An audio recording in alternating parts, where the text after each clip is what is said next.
Okay, welcome to the Tuesday, September 17th, 2024 Nisswa regular council meeting. If you'll all please rise and join me in the Pledge of Allegiance. I pledge allegiance to the flag of the United States of America and to the republic for which it stands, one nation, under God, indivisible, with liberty and justice for all. Thank you very much. Okay, first item on our agenda is to approve the amended version 3 agenda. Mr. Mayor, I'll make a motion to approve the amended agenda as presented. I'll second. All those in favor? Aye. Approved. Next item is the consent calendar. These are things that will are just considered general, regular day in, day out work. If anyone is, it'll all be done in one vote. So if there's aren't any questions, I'll entertain a motion to approve the consent agenda. Mr. Mayor, I so move. Second. All those in favor? Aye. Opposed? Carried. Open forum. This is an opportunity for anyone from the public that wishes to speak to the council about any item that's not on the agenda to come forward and do so. If you have a question about something on the agenda, we'll definitely give you time when that item comes up to speak. Ask that comments be kept to 5 minutes, please. Open forum is open. Is there anyone present for? Seeing none, we'll close open forum. Second item under open forum is the Spirits of Nisswa annual presentation. Brian.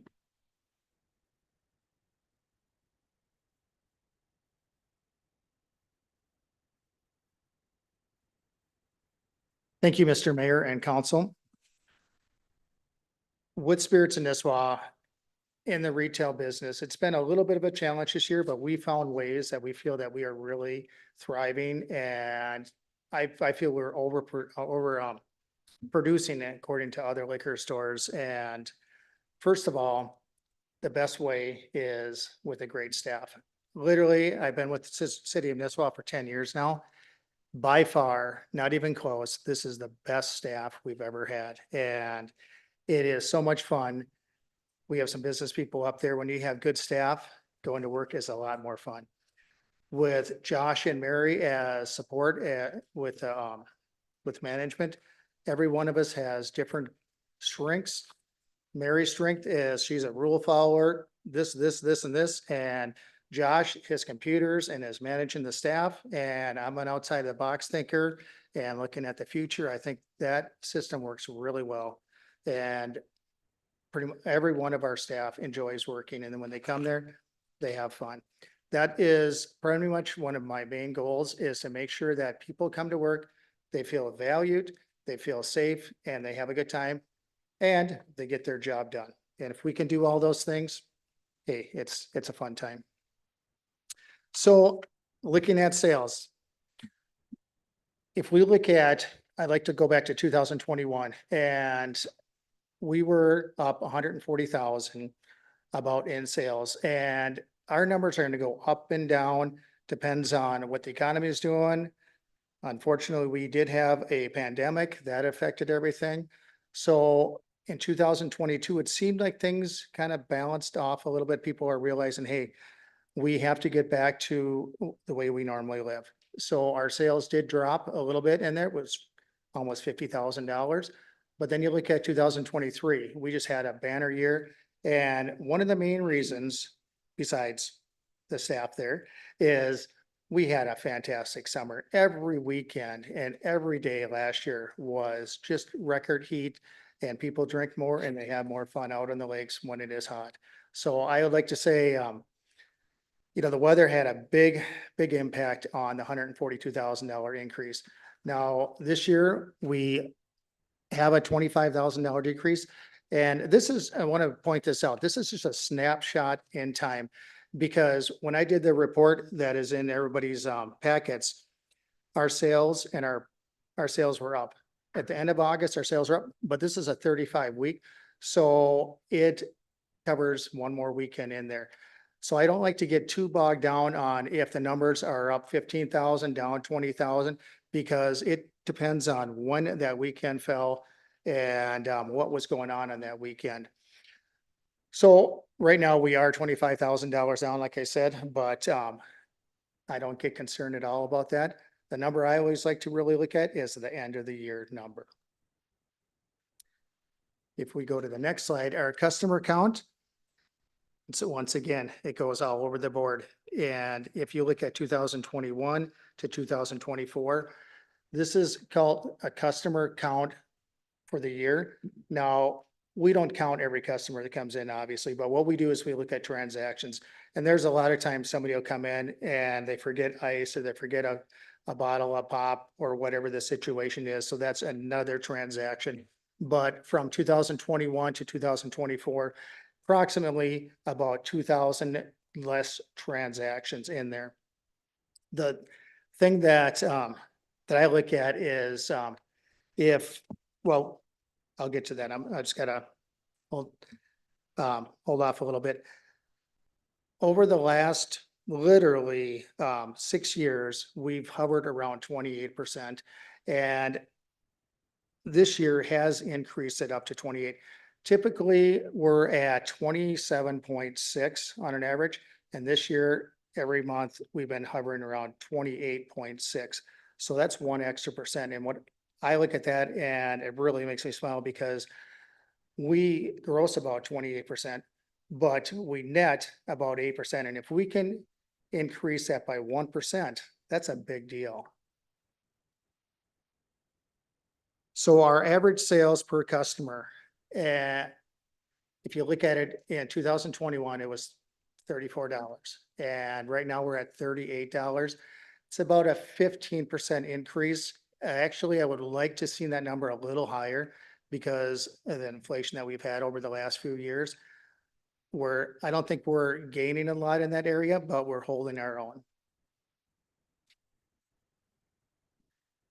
So one of the things that I really like to do is get out into other liquor stores, and we were looking at expanding this year. So I was in a lot of stores. Normally I get out to quite a few of them throughout the year, but I would say this year it's quadrupled that amount in the stores that I went out and visited and looked for what they're doing. I always say, if somebody comes in our store and they see what we're doing and they copy me, I'm like, great, I'm doing something right. Well, it's the same way if I go into a different store and I see what they're doing, and if they're doing something good and I can copy it, hey, good for us type thing. But with the non-alcohol segment, people are trying to be a little healthier. They're trying to be, if you're like myself, you get a little older, you can't handle alcohol as much. It affects you. So you're just trying to figure out ways to fit in and enjoy a party atmosphere. So we feel that the alcohol section has really grown, and we have people come in, they ask where our non-alcohol products are, and we show them, they're like, wow, this is the best section that I've seen, even in the cities. So we feel that it really brings people in. We're filling that niche area right there.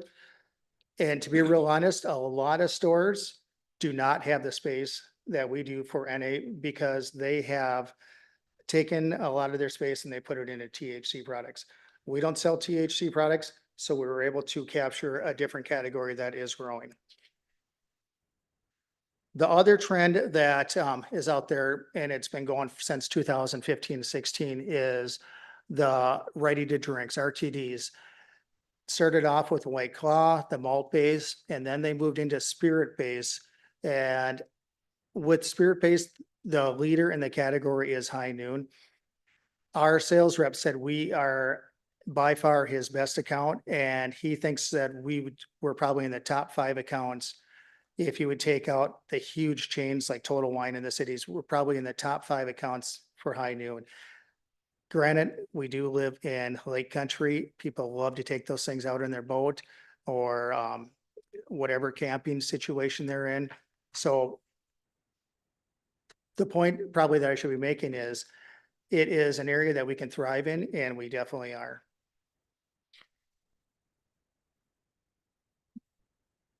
So this is the fireman fundraiser. Terry is pretty much the champion of this, and Sean and Terry, they've came to me this year, and they probably did last year too, but we didn't jump on the bandwagon. So this is our first year to help out with the Nisswa Fire Department fundraiser, and we raised $5,700 in a little over 2 weeks. Typically, in the past, we just asked for a dollar amount from our customers. This year, Josh said, hey, let's try something different. Let's just ask them how much they want to donate. And if you look at, we had 1,683 donations and we got $5,700. So obviously that has worked very well, and we will take that strategy into the future. We want to do something with Parks and Rec. And next year we'll do the firemen again, but I really see that that was a success, letting people decide how much they want to donate. Some people just rounded up, some people gave $20. So what we have here, this is probably brand new to everybody, but we were just looking at ways that we can support Parks and Rec. And with the liquor store, we lowered the levy by a decent amount, but we still have money at the end of the year. And I have a couple sheets here. So if I look at last year and in 2023, in December, after we paid all of our bills, paid all the wages, and gave our amount that we like to give to the city and contributed to our capital funds, we had 110,000 left over. The year before, I believe it was 220,000. I would like the council to think about this, or if they want to decide tonight, which I doubt you will, but we're a deal where we can go to our vendors, go to our suppliers and say, hey, we would like you to contribute to the campaign that we have in Nisswa for Parks and Rec for our community, which if our community thrives, the liquor store thrives, and that'll help them also. But hypothetically, if we could have $100,000 at the end of the year, this is if we have that amount in our budget, or if we have this amount on profit after paying everything, we could take $100,000 and ask our vendors to match that in one form or another. We could give a decent amount back to Parks and Rec. Now, that would be like one example. If another one that was running through my mind, going back to 2023, if we take, once again, we're paid all of our bills, everything, and in 2023, we had $110,000. It'd be nice if we could say, we're going to take 50% of that or a certain percentage of that and give it to Parks and Rec. I know a lot of other cities do this where they buy fire trucks and police cars and different things, where it would be really cool if we could tell customers coming in, yeah, we take this money and we lower the levy, and then we take 50% of that and we help out Parks and Rec to help our community out there. So it's a brand new thought for you guys, and something for you to think about. We have a little bit of time until the end of the year, obviously. So promotional videos, if anybody hasn't seen them, it's backyard humor. We like to just do something kind of off the wall, funny. Josh, we were actually going to have some sample ones, but I emailed it wrong to Kiki, so she didn't have those. But Josh had this one where he had an imaginary employee called Boardy, and we were giving away this board. And you can jump on our site, on our Facebook page, and look at those because it's hilarious. And then him and we did one with Greenbelt giving away a boat. We didn't give the boat away, but Greenbelt was. It was just a fun one. We went out to the lake and we caught a 12-pack of beer out of the lake. You can go to the next slide, please. So Taste of the Holidays, that has always been a very successful event, and we plan on doing that again this year. People ask us about it all year long. One of the ways that we decided to try to get, not that we necessarily need a lot more people there, but we'll always take more, is if somebody's really interested in wine, I ask them, hey, do you live in the area? Do you come up in the winter time? And what we do is we get their name and phone number. We're going to send them out a text reminder a month before and the week of. And that way they can put it on their calendar if they want to partake in that event or not. Our learning management platform, throughout the summer, we definitely have to put that on hold because we just don't have time. I always like to say the summer months is when we make a lot of our money and it's survival mode. So we don't do a lot in that, but coming up in our off season, Josh will be working a lot more on the learning management platform. For us, it's really important that our staff and ourselves, that we know about product and know how to explain it to them. What is the difference between a Chardonnay unoaked, a Chardonnay that's at an aged in oak, one that's been buttery. And there's a lot of areas that is more knowledge out there than we'll ever learn. And we just have to strive to learn a little bits of it every day. Thank you very much. I am definitely here to answer any questions. Anyone? Questions for Brian? I don't see any. Thank you, Brian, very much. Thank you. Appreciate it.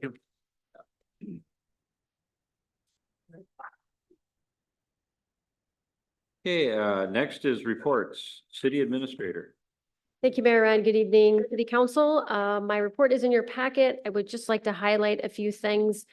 You might have noticed kind of from the number of city projects listed, we've got a lot going on right now, which is great. There was an article on housing from the Coalition of Greater Minnesota Cities that I thought you would find interesting. It's about some surveys that were conducted during the state fair and just gives you a sense of maybe some feedback that the coalition was receiving from, or the House and the Senate were receiving from constituents and Minnesota residents throughout that. So just thought it was interesting, as I'm sure with the new session upcoming, we will be once again talking about housing. So I wanted to provide that information to you. I met virtually about a week ago with staff from the University of Minnesota Extension regarding the city's local option sales tax report. They are finalizing that, and we are planning on presenting that to the council in November. I think that will be great information for the city to have if and when the legislature lifts the moratorium. If the city wants to pursue something like a local sales tax, it will be great information and data for us to utilize with that. Just a reminder on a handful of things you might have noticed on your agenda at the end as well, that there are a lot of really good public meetings throughout the different departments that are upcoming in the next couple of months. So one of them is the workshop that the council will have in October with MnDOT. So they are going to come and bring updated plan sets for the council to review, for you to give feedback and input on as they work towards finalizing that project. On October 3rd, the Parks Commission will have an information session with the Brainerd Lakes Area Community Foundation, and Amber will be presenting about the parks plan, and the foundation will present information about how to participate in that project that we're developing. There is an open house that the police department is hosting on October 15th from 5 to 7. So if you want to come before the meetings, you can go check out the open house and then come to our meetings later that evening. And then there are a couple of important upcoming meetings for Public Works. One, there'll be a presentation on October 30th regarding city infrastructure planning into the future as we start to kind of align all of these projects that we are looking to do and talking about sewer, roads, city water, potentially things like that. And then there is a public information meeting for the 2025 road bond on November 27th. So I would be happy to send calendar invites for council members, and feel free to accept them if you'd like to have them just as placeholders. So just know that will be coming, so you'll have that available to you. That is all I have. Otherwise, I will stand for questions. Thank you. Questions for the city administrator? No? Okay. Next would be city attorney. Hello, everyone. I don't have anything here, but I'm involved in other things down the agenda. Okay. City engineer. Hello, everyone. I guess I've been working on the downtown master plan with our landscape architect and basically with the city and a pretty good team of people that we have involved in that. Also working on the 2025 road bond projects. So where we're at is Gopher State 1 call has been notified. They should have located almost all of the utilities. Our survey crews are going to be getting out there soon to locate or do the topographical mapping of the roadways. And hopefully start beginning the design as soon as we can after that. Thank you. All right, thank you. There's no questions for anyone. We'll start in on new business. First item under new business is resolution approving preliminary 2024 tax levy collectible in 25. So, Mr. Mayor, the amount per the council direction at our workshop to reflect the 16.15% increase will be $3,950,369.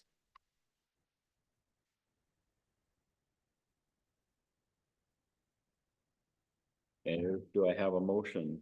I will entertain a motion. Jenny, when is the next scheduled? What meeting will we be discussing this again next?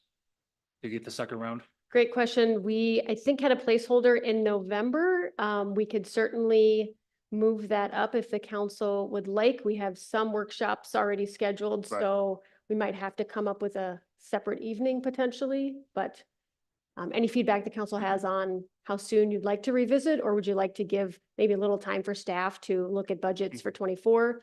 I would suggest end of October, maybe at the earliest, just to let some of that play out, but if you'd like to have, we don't get into November on this schedule, but if November feels too late, you could still have 2 workshops before the final levy if you wanted to look at November. Oh, I gotta suggest anything right now. Okay. However, Keep it on the radar. that can change Yeah. Yes, okay. per sentiment of the rest of the council, Well, so. And I think, again, make sure council members give your feedback to staff. If you're your liaison to a department, give your feedback to them. You know, find out what's going on, you know, what can or can't be done and, you know, so. My only ask, Jenny, would be to provide us the actual updated information with the figures, via email whenever that time comes. And then I think that can spark some questions individually, and she can then again gauge sentiment to warrant another workshop. Okay. But assuming that that's that, Mr. Mayor, make a motion that we approve the resolution for the preliminary 2024 tax levy collectible in 25 at the 16.15%. I'll second. Second. Any further discussion? All those in favor say aye. Aye. Opposed? Carried.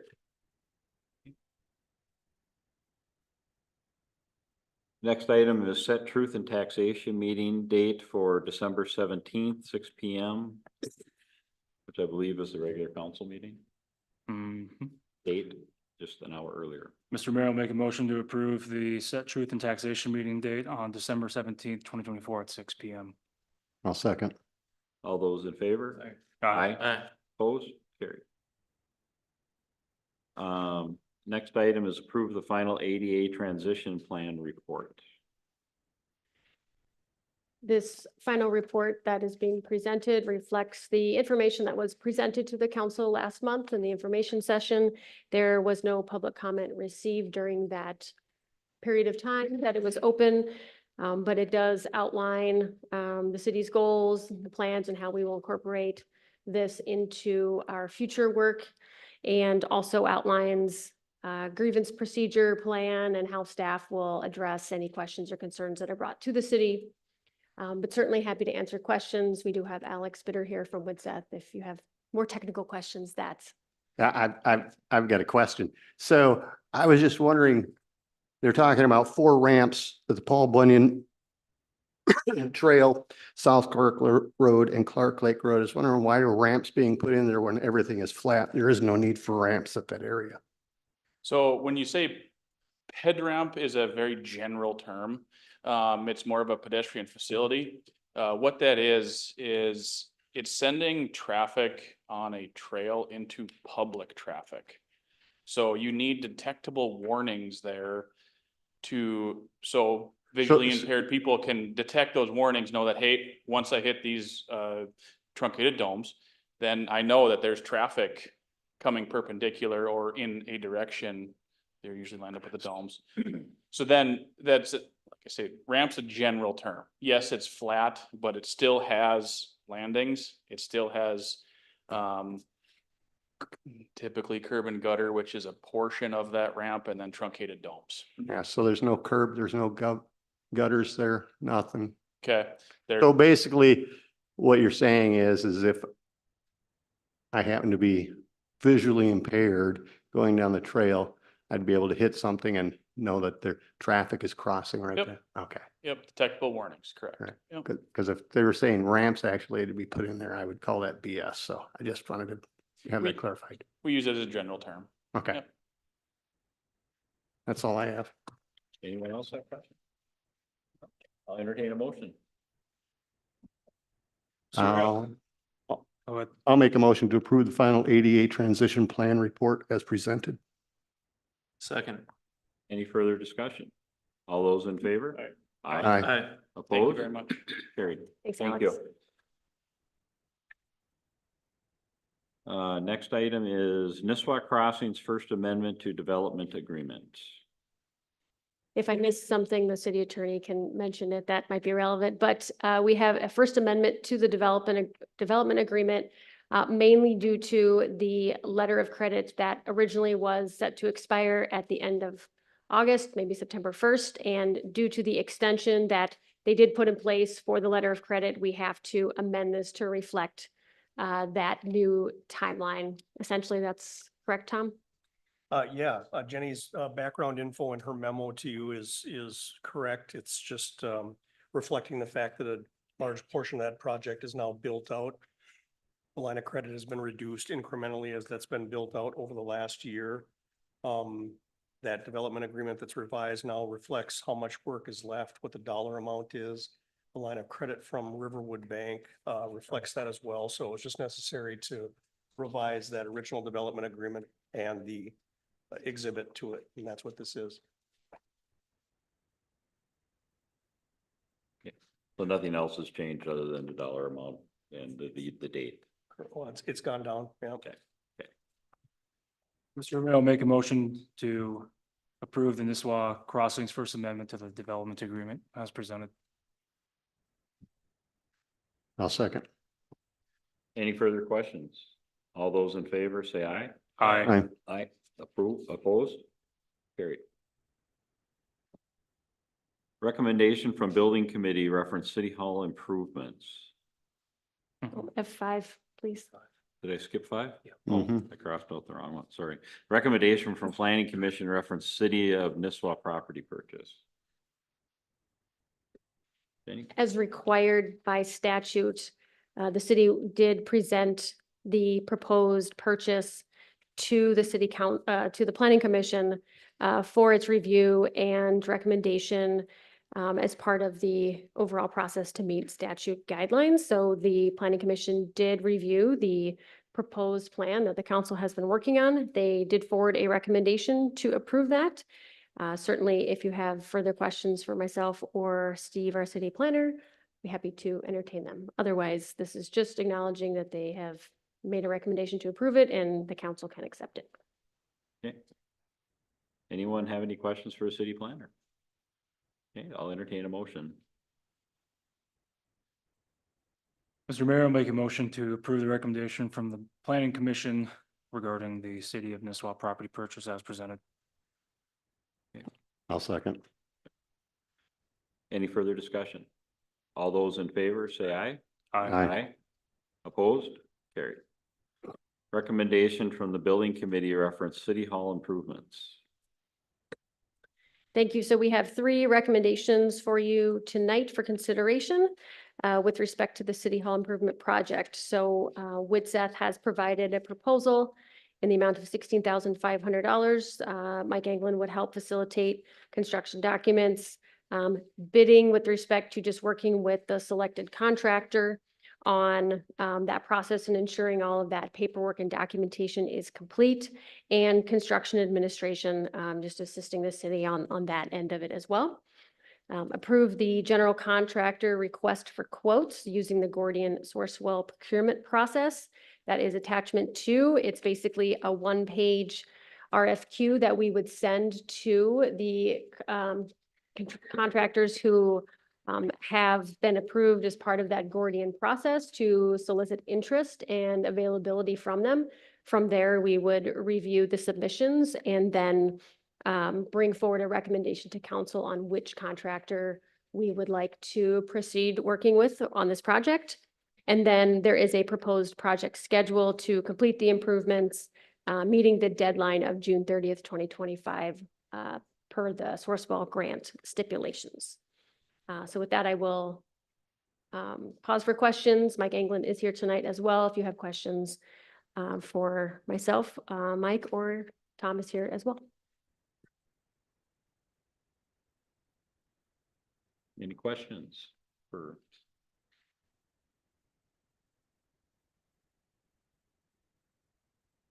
None, I will entertain a motion. I'll make a motion to approve the Woodseth contract before us. Do you want to take each item, or you could do it as a set of items for the recommendation? Is that okay, Tom? Yes, so you can either approve all three recommendations, or you can do one at a time. I'm not sure with Councilmember Hall, if what's your I'd preference? just make a motion to approve all three. All three? Okay. Okay, great. Great. All second. Any further discussion? All those in favor? Aye. Aye. Aye. Opposed? Carried. 7, a resolution calling for public hearings. Thank you. Sorry for the couple additions to our agenda. Been working with PFM and Taft, who is our bond counsel, on the resolutions for 2 public hearings that we will schedule in October for our upcoming bond issuance. So the first one calls for a public hearing on the proposed property tax abatement bond. That is a not to exceed amount of 2.3 million. So the purchase price is 2.1. We're allowing for costs incurred for legal, engineering, some of just the costs that we've been incurring so far. So we're trying to wrap all that up together. Certainly once that is finalized, a more specific amount will be determined. But that is for the property tax abatement bond for the property purchase. And then the second resolution calls for the public hearing for the general obligation capital improvement bonds for our city hall project at a cost not to exceed $550,000. That incorporates the Woodseth contract that you just approved, leaves some room for any additional funds, and will be finalized before issuance of that bond. So both of these public hearings will be scheduled for October 15th, your regular meeting date. Okay, quick question. Did you say 500,000 or 550,000? 550. So that accounts for administrative costs for the bond, the Woodseth contract that was approved. So it's just allowing that for those fees. And then as we finalize all of that, again, with the construction amount, then we bring in a final cost for the bond.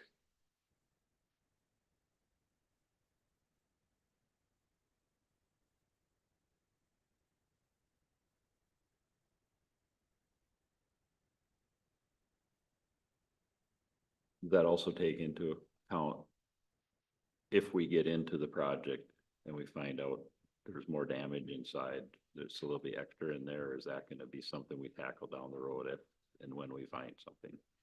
But I think we all anticipate finding issues behind the walls, that kind of stuff. Sure. I think we've well accounted for that contingency, but if in the event of something major, we'd probably have to talk about just some city unreserved funds. I don't anticipate that at this time. Yep. I think it would be helpful, Mayor Ryan, if we could just take each of those resolutions separately. That'd be great. I dig it. So I'll entertain a motion on resolution A, calling for the public hearing on the proposed property tax abatement. Mr. Mayor, I'll make a motion for the resolution calling for a public hearing on proposed property tax abatement as presented. Second. Any further discussion? All those in favor say aye. Aye. Aye. Opposed? Carried. Second item is 7B, resolution calling for a public hearing on the intention to issue general obligation bonds, capital improvement, proposed capital improvement project as for City Hall. So moved. Did I make the, okay, I'll make the motion. You make the second. I'll second that. Okay. You took the words out of my mouth anyway. Okay. Any further discussion? All those in favor say aye. Aye. Opposed? Carried. Approve fees for the 2024 bond issue. Thank you. I wanted to, as I received today, the proposal from PFM, the engagement letter, excuse me, from PFM for the bond issuance. I thought I will probably likely also receive an engagement letter from Taft Law, our bond counsel, and there will be costs for our credit rating process, and underwriter's discount. PFM has estimated the total cost for all of those things to be $69,200. So I figured I would just request approval for that estimated amount, and when engagement letters come in, I can just execute those and keep those moving forward. But I did include PFM's engagement letter with this information that I received today, and I will do my best to answer questions.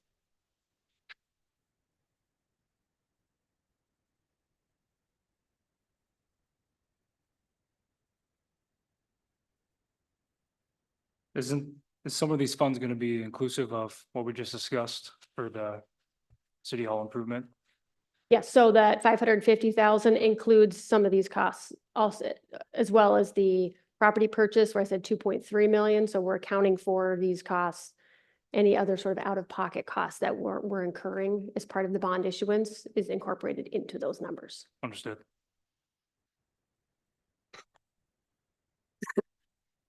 Are there any questions for the city administrator? Otherwise, I'll entertain a motion. I'll make a motion to approve the fees for the 2024 bond issue as presented. Second. All those in favor? Aye. Opposed? Carried. Under old business, Verizon cell tower, alternate site and ordinance review. Thank you. As requested in August, we wanted a little bit more time to review the information with respect to this project to try to provide the council with some feedback and information to use as part of our discussion tonight. We do have Woody here as well from Buell Consulting, which is great. And hopefully between myself, Woody, and Stephen, we can help give some council direction. So Stephen and I did a review of the city ordinances and provided the city council with some suggested amendment language to potentially clarify, clean up some of the communication or tower ordinance language. Also looking at potentially modifying the setbacks for where towers can be placed. We did confirm that there is no outside jurisdiction that is requiring the setbacks that we have in our ordinance. So these are City of Nisswa ordinances that we can, or the council can amend if you're inclined to do that. So nothing from the DNR regulating that kind of thing. We also discussed some coverage needs that we've received feedback from residents from time to time, and also trying to understand more of Verizon's goals with improving coverage within our area. So their initial goal was to enhance the coverage right within our downtown kind of Main Street corridor area. Upon discussing some of the other needs that we have received feedback from our residents over the last handful of years, there is consideration to potentially increasing the height of the tower so that the coverage area can expand. And certainly Woody could probably speak to that more as far as using that as a mutual goal that we'd like to also accomplish. So we did talk about that, and there's some feedback that was provided on that item as well. probably the biggest item for council feedback tonight is consideration of an alternate site location.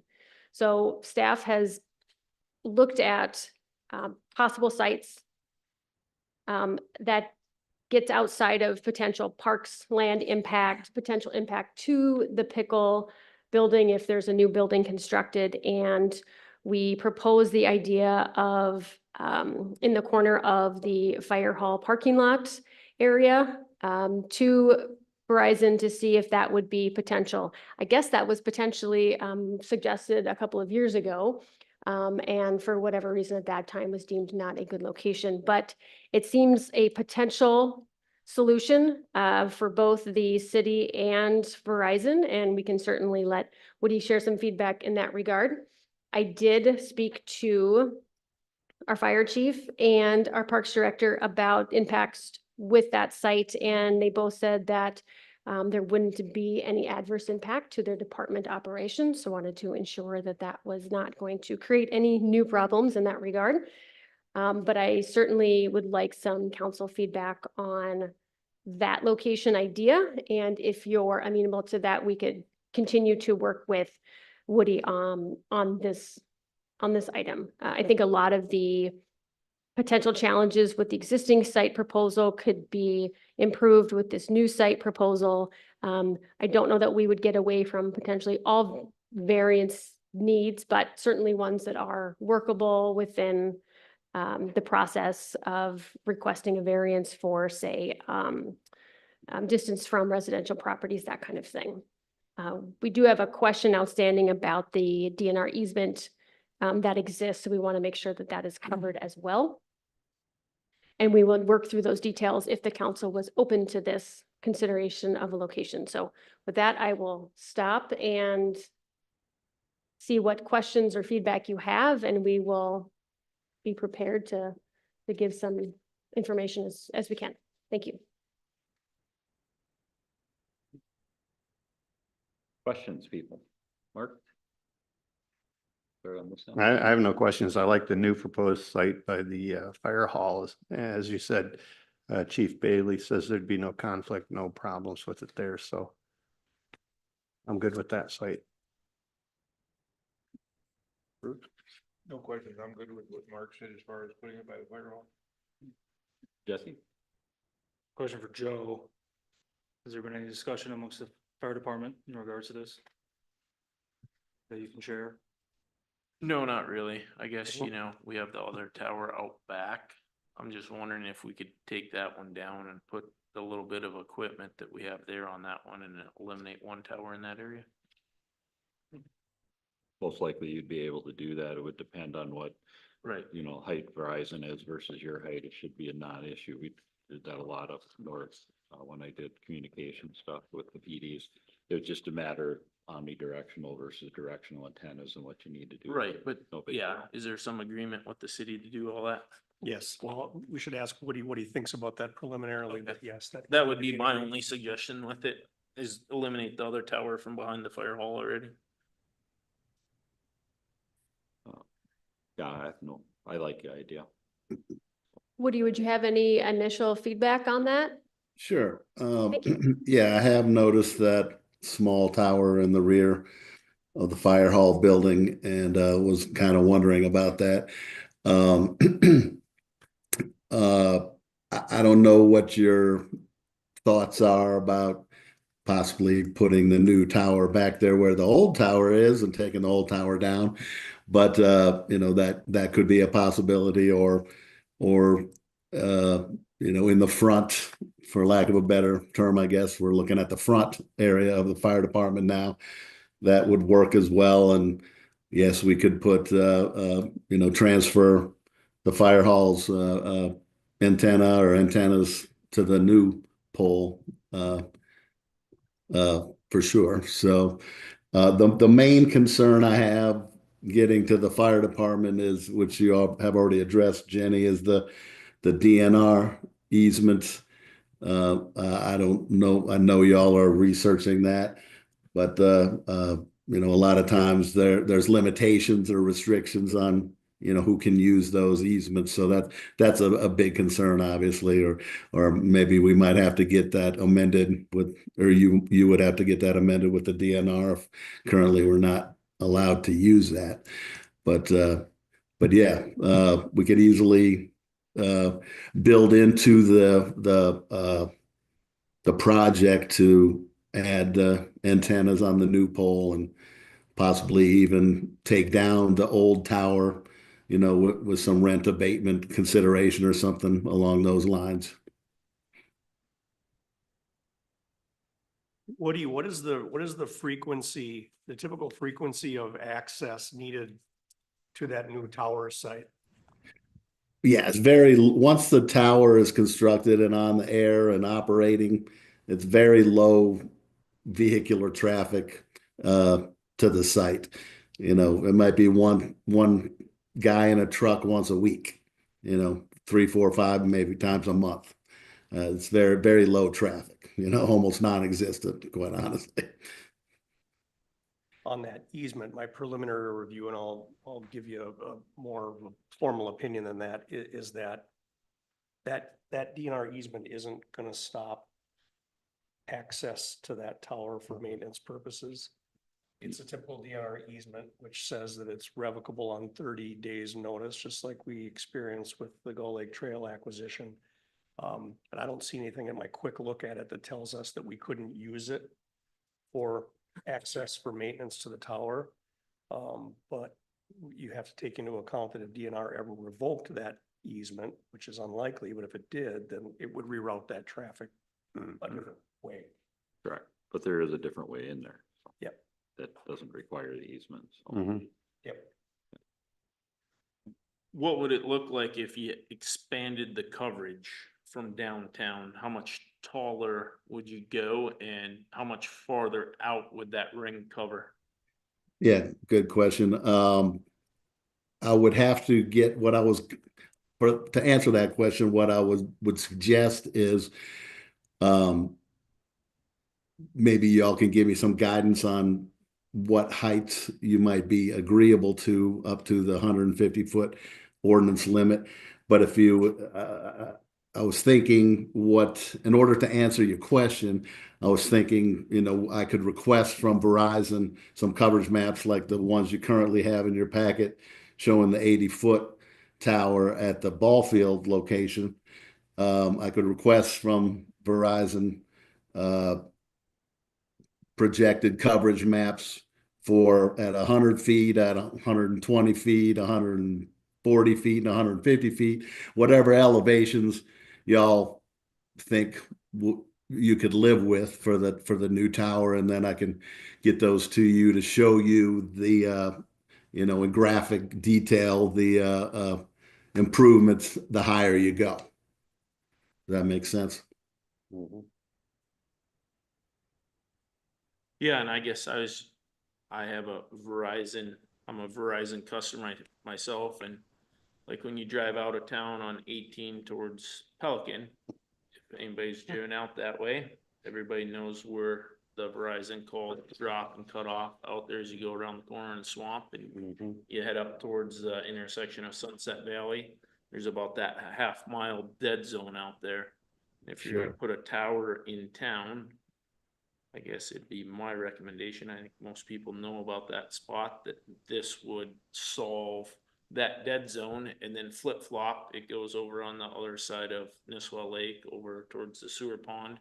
And there's a dead zone that runs over there, kind of more towards my property that's equal outside of 18. So my recommendation for you would be to explore those dead zones and then come back to us with what height you need to fix that in our local city and area would be my suggestion. Okay. Yeah, so just a little more detail about don't let me insult anyone's intelligence or anything here, but the higher the tower, generally the further the transmission of the signal, the efficient transmission of the signal can be for a further distance, because the high, you're getting up higher above the tree line. Trees are a huge signal killer because, you know, all the leaves, it's all water. Anything that's the signal has to pass through degrades the signal, and you know all the water and foliage is a huge signal degrader. So, you know, if we can get up significantly higher above the tree line, that's going to help the signal transmit further and cover a larger area. So I will go back to Verizon with, and they're well aware of the dead zones that they have, trust me. And I will I guess I will ask them then, if I'm following what you're requesting, I will ask them to tell me what height they would want to be in order to fill in the dead zone on either side of Nisswa. Yeah, I guess that's what my recommendation would be. Let's Okay. try and fix the issue in the area, and you tell us how tall the tower needs to be to fix the issue. Right, very good. I will make that request. Now, we had passed along, and it's in your packet, that Verizon does have plans for a new site towards Pelican. You know, it's not in the works yet. It's in the pipeline to eventually look for a new site in that area. So, you know, that dead zone is certainly on their radar, and you know, in line for a new site. And the other area that Jenny had mentioned was the neighborhood to the northeast, I guess, of town. Forgive me, but the other area that you mentioned, Councilman, was that more to the west across Yeah, Nisswa over Lake? towards, let's say, towards Grandview Resort, across Nisswa Lake, towards the city sewer ponds, headed towards Grandview. There's another dead area over there in spots. Okay, West southwest. okay. Right. Couple miles. All right, thank you for that. Well, good thing the city will have some land over there. We could put another tower in.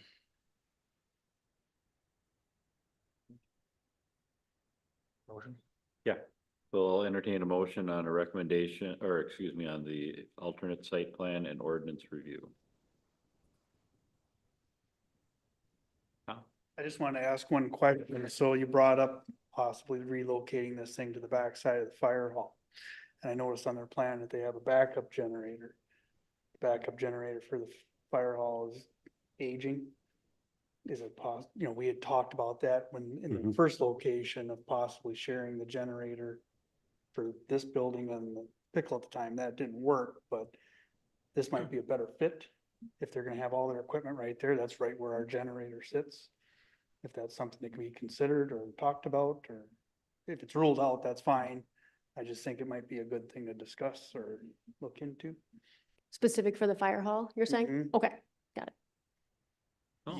Yeah, I don't think that'd be a bad thing to look at. Can they? Will they?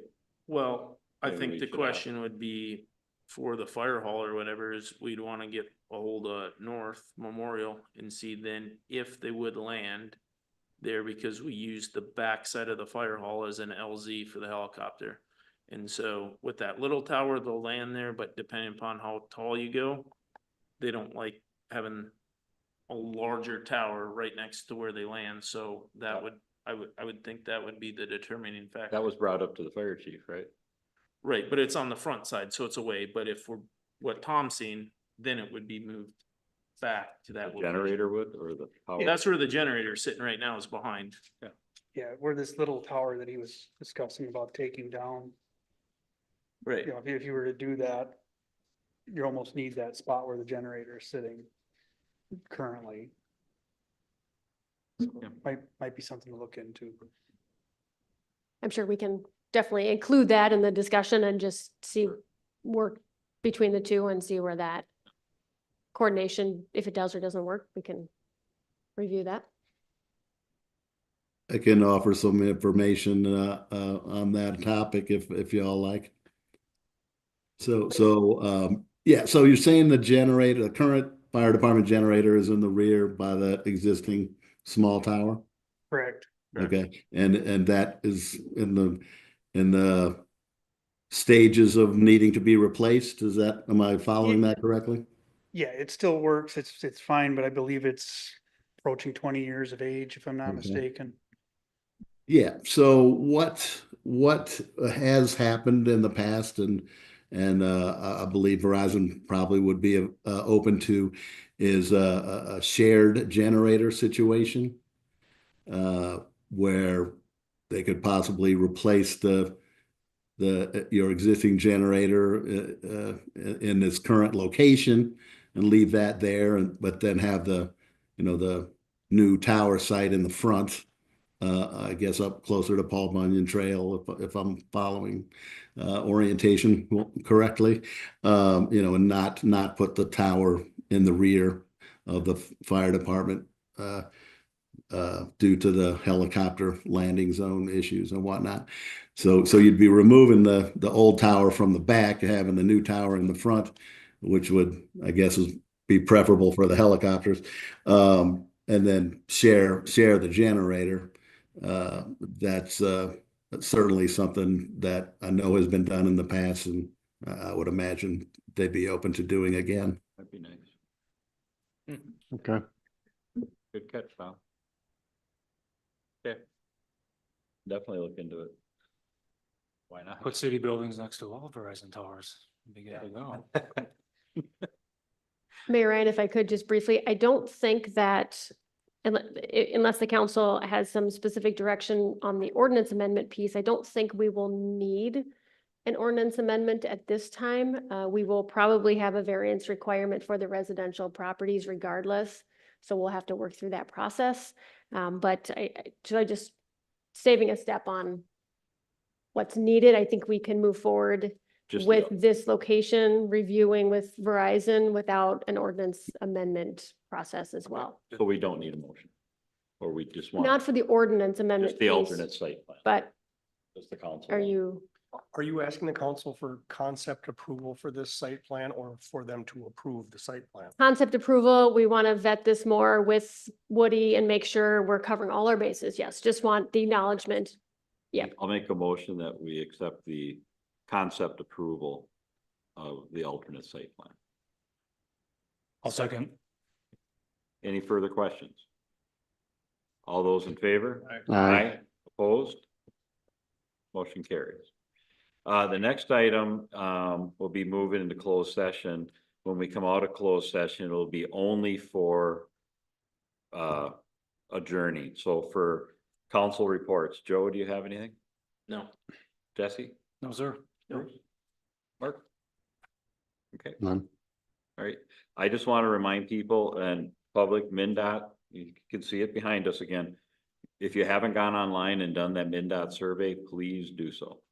Please get out there and do the MnDOT survey. They get the feedback out there. All right?